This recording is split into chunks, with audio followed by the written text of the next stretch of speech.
ಭಾರತದ ಯುವಶಕ್ತಿ ಸ್ವಾಮಿ ವಿವೇಕಾನಂದ. ಸ್ವಾಮಿ ವಿವೇಕಾನಂದರು ವಿಶ್ವಧರ್ಮ ಸಮ್ಮೇಳನದ ಭಾಷಣವನ್ನ ಮುಗಿಸಿ ಭಾರತಕ್ಕೆ ಬಂದಾಗ ಅವರು ತಮ್ಮ ಅನುಭವಗಳನ್ನ ಹಂಚಿಕೊಳ್ತಾರೆ. ಅವರೊಂದು ಕಡೆ ಹೇಳ್ತಾರೆ, ಅಮೆರಿಕದಲ್ಲಿ ನಾನು ಮಲಗ್ತಾ ಇದ್ದಂತಹ ಪಲ್ಲಂಗಗಳು ಅತ್ಯಂತ ಮೃದುವಾಗಿ ಆರಾಮದಾಯಕವಾಗಿದ್ವು ಅಂತ.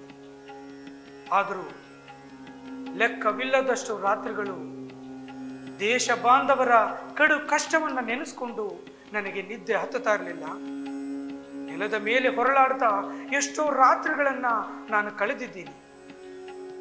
ನಾನು ಮನಸ್ಸು ಮಾಡಿದರೆ ಹಿಮಾಲಯದ ಒಂದು ಗುಹೆಯಲ್ಲಿ ಸಮಾಧಿಸ್ಥನಾಗಿ ಕೂತು ಬಿಡ್ಬೋದು. ಆದರೆ ನಾನು ಯಾಕೆ ಆ ಕೆಲಸ ಮಾಡಿ, ಎಲ್ಲವನ್ನ ಬಿಟ್ಟು ನಾನು ಯಾಕೆ ಇಲ್ಲಿದ್ದೀನಿ? ನನ್ನ ದೇಶದ ಈಗಿನ ದುಸ್ಥಿತಿ ಮತ್ತು ಅದರ ಕರಾಳ ಭವಿಷ್ಯದ ಆಲೋಚನೆ ವಿವೇಕಾನಂದರನ್ನ ತಟಸ್ಥನಾಗೋಕೆ ಬಿಡ್ತಾ ಇರಲಿಲ್ಲ.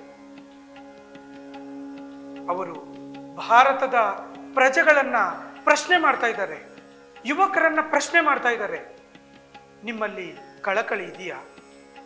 ನಿಜಕ್ಕೂ ನಮ್ಮಲ್ಲಿ ಕಳಕಳಿ ಇದೆಯಾ? ದೇವ ಮುನಿಗಳ ಕೋಟಿ ಕೋಟಿ ಸಂತತಿಯವರು ಇಂದು ಭಾರತದಲ್ಲಿ ಪಶು ಸಮಾನರಾಗಿದ್ದಾರೆ ಅನ್ನೋದ್ರ ಬಗ್ಗೆ ನಮ್ಮಲ್ಲಿ ಕಳಕಳಿ ಇದೆಯಾ? ಕೋಟಿ ಕೋಟಿ ಜನ ಇವತ್ತು ಹಸಿದಿದ್ದಾರೆ.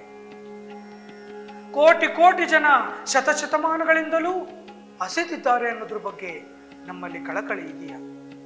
ಅದು ನಮ್ಮನ್ನ ಚಡಪಡಿಸುವಂತೆ ಮಾಡಿದೆಯಾ? ನಿದ್ರೆಗೆಡುವಂತೆ ಮಾಡಿದೆಯಾ? ಅದು ನಮ್ಮ ನರನಾಡಿಗಳಲ್ಲಿ ನುಗ್ಗಿ ರಕ್ತದೊಳಗೆ ಹೋಗಿದೆಯಾ? ಈ ಅವನತಿಯ ಭಾವನೆಯೊಂದೇ ನಮ್ಮನ್ನ ಆಕ್ರಮಿಸಿದೆಯೇನು?